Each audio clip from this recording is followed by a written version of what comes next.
What's up, y'all? It's your girl Sakina, and I'm back for another review. This is my review for Love and Marriage Huntsville, Season 3, Episode 16. I don't know what I was getting ready to say, y'all, but I had to remain focused so I could get the title of the review out.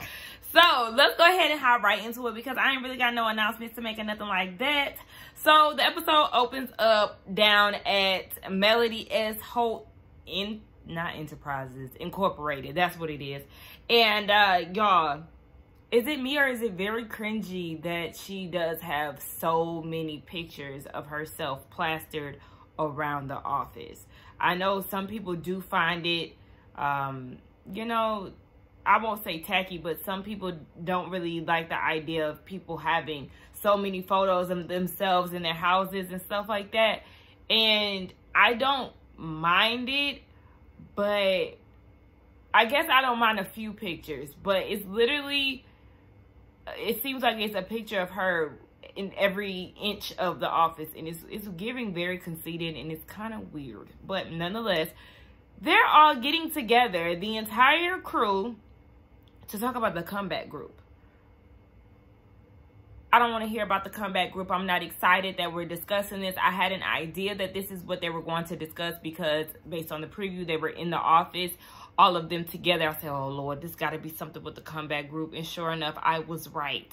Now, Mel says that they're coming together to discuss whether or not they can move forward or if it's something that should be dissolved. Honey, get rid of it, okay? She's not really receptive to doing it anyway. She said that her word is bond and, you know, she's really trying to move forward. But, girl, you're here entertaining these people. So, hopefully, y'all can go ahead and dissolve it. Because, though it's a good concept, the way you and your husband act, y'all do not need to be working together at all.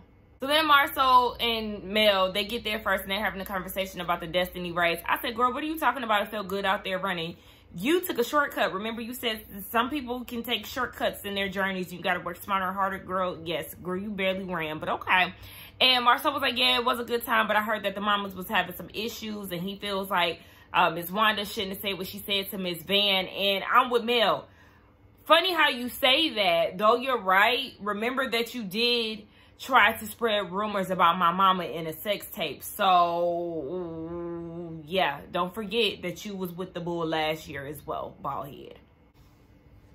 All right, so the gang is all there, and they start discussing the comeback group. The last time they talked about it was back in 2019, and Mel was not on board. She was not interested in doing it. So they're coming to a point where they pretty much do want to work on it.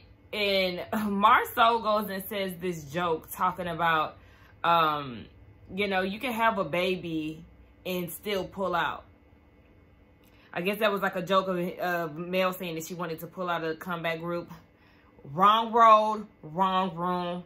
Please do not stir the pot. But you know what? You don't even need to be there to stir the pot because as long as the Holts are in the building, you don't even need to start it. They're going to get it started for you. But before we get into that, Kimmy was saying, you know, pretty much we're all intertwined. You know, we got the comeback group from Holt and Holt. And at this point, Marcel and Martel are discussing the 47 acres. Like, what is it that we're going to do? This leads them into a conversation, the Holts, where Mel asks where the kids are. They're in her office in the next room, so she goes and checks on them. That baby is the happiest baby that I've ever seen. She's always giggling. She's always smiling. For her to be born in some crazy, you know, tension, she is a happy baby, and we love to see that. But Mel went to go say hey to the kids, and they're asking, Kimmy is asking Martel what he thinks about, you know, the comeback group, because back then he was interested in moving forward, and Mel didn't want to continue. So he's still interested in it, and they have a further conversation about, okay, so how are we going to maneuver this whole thing? Is there a particular project when we're going to start, when we're going to finish? Like, what's going on with that? And Mel is like, okay, well, the thing is, because Marcel was saying that he was interested in, you know, them pretty much all being out and about, and then they run into a project, and if it seems like something that falls along the lines with the comeback group, then they can discuss it and they can start together on it. And Mel was like, you know, that sounds good. However, I will not be being a part of it. And she does that towards Martell, because apparently he made some type of expression with his lips. I don't know if he had his lips tooted up or something. So, of course, this is where the BS begins. And they just going back and forth about the conversation that Mel had with Chris and how she felt like, you know, they were taking jabs and throwing shade her way. This starts an argument between the two of them. So, of course, they go tit for tat. And then, what's his name? Martell said something about her being neglectful of the kids. And then he gets up and storms off. Mel started it. Because she doing all of that towards him in his direction. Y'all going back and forth with y'all argument. And then he brings up the fact that you neglected the kids yet again. So as he's saying this, now he's saying the whole, you know, you abandon the kids situation, because Mel is saying that she doesn't want to move forward with it. So I guess that was his way of throwing a temper tantrum. And he said, you know, she neglecting the kids. He walks out and he goes and gets the kids. And Mel is like, if I'm such a neglectful mother, why don't you file for custody? And, you know, they apparently go back and forth. One minute he says that he wants full custody. Then the next minute he says that he doesn't. So who even cares at this point? He leaves and she's asking the rest of them, why would y'all want to work with Martell? It's not the fact that we're divorced. It's not the fact that he's had a baby or he cheated on me. Are you sure? Because you talking about, you know, his morals and things like that. But you're the same one who did allow him pretty much to have a relationship with another woman for a few years. And, I mean, girl, you didn't pick up on his morals back then. It's taking now for you to really see that. And Maurice is saying that, you know, they work together well as a team. But where's the receipts? Because as far as we know, this whole comeback group thing never really got it off the ground as much as y'all talked about it that first season. Down to, yeah, last season too. But the comeback group don't need to make a comeback. It needs to be laid to rest, because the Holts don't know how to work together. Even though Mel is not interested in moving forward, Martell, he don't even have a builder's license, so I'm not sure how he would be able to maneuver around this thing. Well, I mean, we know he need money, but at this point, no one cares. And Marceau was talking about, you know, Martell is a good businessman and a pretty reliable friend. Didn't he just out you for 20 girlfriends? Yeah, it's giving that he got some type of leverage over you, because for you to even talk about him being a good friend, and wasn't y'all about to fight down at that spec house at one time? Like, ooh-wee, okay, Marceau, he a good friend. He's very reliable. You know, this is a constant roller coaster. Like, literally, at this point, we've seen this same scenario in a few episodes this season so far, where either Mel or Martell starts an argument, one walks away, then the remaining people in the group have a pep talk to mainly Martell, telling him that he can't react this way, and, you know, he shouldn't have said this, stop doing this. It's literally a continuous thing. And what we've seen, what I just described, is what we've seen yet again. I'm tired of that. And then, you know, they get in the confessionals, mainly Martell, who says, I want us to, Mel says it too, I want us to be in a better place. We shouldn't be acting like this when it comes down to our children, and blah, blah, blah. I mean, at this point, both of y'all insane, because y'all literally keep doing the same thing. One day it's Mel who starts the BS. The next minute it's Martell who starts it. And I'm just over it. Their daughter Mariah was crying. Martell brought her back, and she was crying because, you know, the office used to be a shared space for both of her parents, and now it's just Mel's office, and that just did not sit well with her. So she started to cry, and Mel came and got her and was trying to console her. It seemed like Martell was a little more softer and gentle with her. Not saying that Mel was, like, you know, being very stern, but it just seemed like he was, you know, giving her the coddling that she needed at the time a little more. I don't know what was said in Mel's office, so I can't jump the gun, but just based off of what I seen, it was definitely given that, you know, Martell was a little more softer with her. And that's unfortunate, because, yes, just like Marceau said, if you don't tighten up, you're going to have to be explaining yourself for years on end. And I said, though, you're right, Marceau.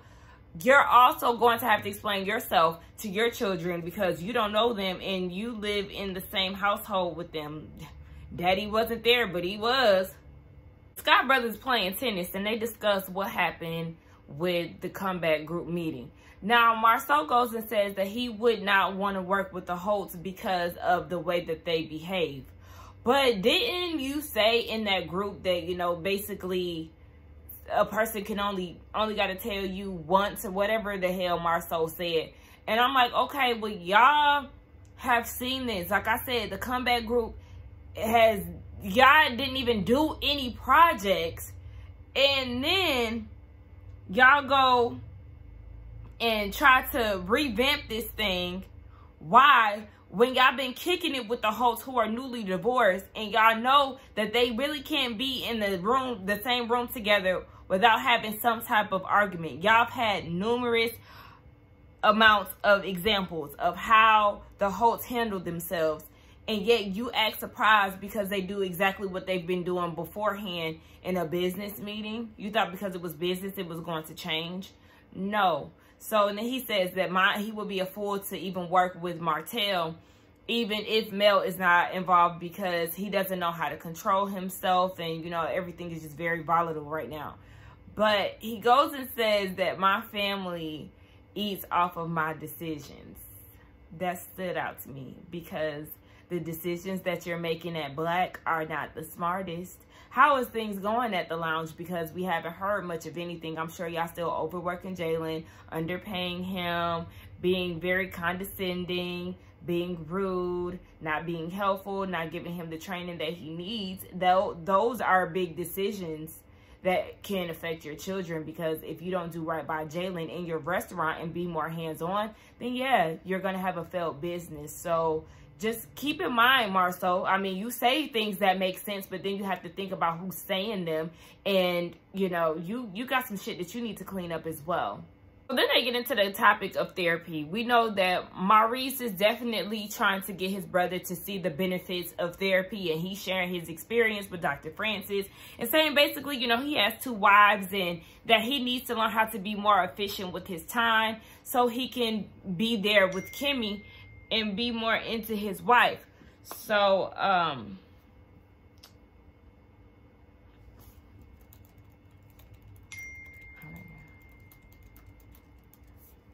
sorry, I'm trying to make plans and all of this. But, yeah. So, he's trying to get his brother to see the good things of therapy, or the benefits of therapy. And Marceau was like, okay, so you're talking about you got to be more time efficient. How are you going to do that? And Maurice is like, I just have to work on my systems. And Marceau says that, you know, he has goals set in place that are basically panning out the way that he planned. And he said it would be silly for him to derail his plan, especially if he's starting to see the light at the end of the tunnel. And then he says that he's not opposed to therapy. He just doesn't think that it's something that's needed right now. You're not opposed to therapy? I can't tell. And why isn't it something that you can't fit into your busy schedule right now? Like, I don't understand that. He just doesn't like therapy. And I agree with Maurice when he was basically saying, like, he needs to try to, you don't know everything. You don't know everything. Yeah, that's what he said. I'm sorry, y'all. Notifications popping up on my computer, on my phone. Like, I'm literally getting sidetracked like hell. But yeah, he was like, you don't know something until you know it, or something like that. Basically, Marceau needs to get his ass in therapy, but I'm tired of talking about the same shit. Because at this point, it's just very redundant. And that's what I'm feeling like. Like, you know, with the Holts and their arguments and the Scotts and their therapy talk, it's just kind of like everything is starting to repeat itself. You know, Kimmy and Tisha at odds. Like, baby, it's a circle, okay? Round and round we going. Mel don't want to hang around Martell no more. The ladies got together, and that's what she came to the conclusion to. You know, I don't want to be in the same room with him anymore, and that's understandable. But what we're not going to do, Mel, is say that Martell has some maturing to do, because as I stated previously, you've started some of those arguments. So I don't understand why you feel as if you're just completely innocent in this thing, because no, you entertain it, you initiate, so he's not alone with all of this. Kimmy and Tisha, they start talking about their situation. Kimmy don't like Tisha. That's all that it is. I feel like as of right now, Kimmy is tolerating Tisha because they do a show together and because their husbands are brothers. I feel like their apology in Las Vegas, I feel like the tears could have been because she really does love Tisha. You know, you can love somebody and just feel like you've outgrown them, or, you know, you're just not really in a space where y'all once were, and that could bring you to tears. So I'm thinking that that's where that stems from, because this whole donation versus sponsorship thing, apparently Maurice was supposed to send the check. They were supposed to donate money, but Maurice didn't send the check off, and Kimmy didn't know. But Kimmy did say when she seen the sponsorship text message, she went and volunteered on the account. So she just felt like, it's like, okay, it just always seems like you're being, you know, I guess she was being snappy or trying to throw shade in regards to the money. And she was like, it just always seems like money is always important to her, or that's what they're trying to get out of them a lot of the times. My bad. So then Kimmy starts going down the line of, you know, we've done debutantes, we did kings and queens, we wrote a $1,500 check. Like, you know, she's going down the line of things that she's paid for or, you know, donated to the Scotts and their events. And I'm like, I mean, sometimes you do have to remind people, but at the same time, I do kind of think that it was tasteless for Kimmy to do that, because the situation didn't seem that serious. Usually people blurt out what they've done for somebody when, like, their back is up against the wall. And I say that when it's like, you know, you literally keep shitting on me, or you're throwing salt on my name, but I was the same person that did X, Y, and Z.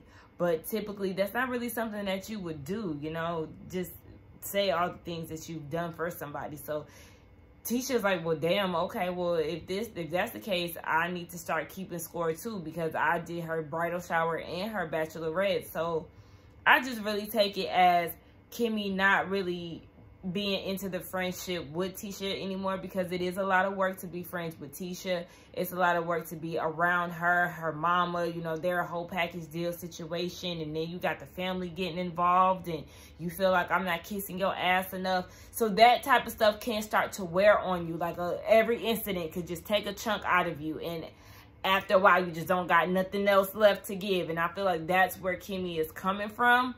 I just don't think she likes Tisha. Y'all let me know what y'all think. But that's just the way that I see things. But like I said, I was not here on the whole listing out money thing. Martell, he's sitting there meeting up with Fred, you know, his business partner who has the builder's license, right? So they're getting properties together, and Fred is like, what's up? Have you been studying? What's going on? He said one night he got the urge to study, and it was one of the nights that he had them 4 kids. And basically he said all of that to say, no, he has not been studying. He's been doing it by the books. And Fred is like, I got software. Like, you need to be doing it a whole different way, and you need to be focused. And Martell was like, yeah, I mean, that is something that's a high priority, but I ain't trying to be on your back or nothing. But you my business partner, ain't you? Child, he's trying to go ahead and jump on your back, and y'all ride off into the sunset with your builder's license, Fred, because he's not focused. I heard from somebody that he did try to take the test and he failed. So his head really is not in the game. Like we already said, Mel is the brains of the operation. So now that he doesn't have his ex-wife doing all of these things, he really out here drowning on his own. Like, I'm not trying to be on your back or nothing, but I am. That's what it was giving. Child, go ahead, Martell. And it just gets ghettoer and ghettoer. Mel pulls up to the site, right? Now, before she gets there, bitch, did y'all catch Frank wanted to see all the mess? What car she pulling up in? Ooh, wait. I hope the neighbors don't know y'all name. Where y'all gonna be at? Like, bitch, Fred wanted the details, okay? So he says in his confessional that, you know, he messed up last night. We all wondering what the hell this is. So Mel pulls up. Come to find out, Martell ran up on her while she was on a date. Ran up on her so much so to where he was like, you know, he addressed like, are you on a date? Took a picture of the guy.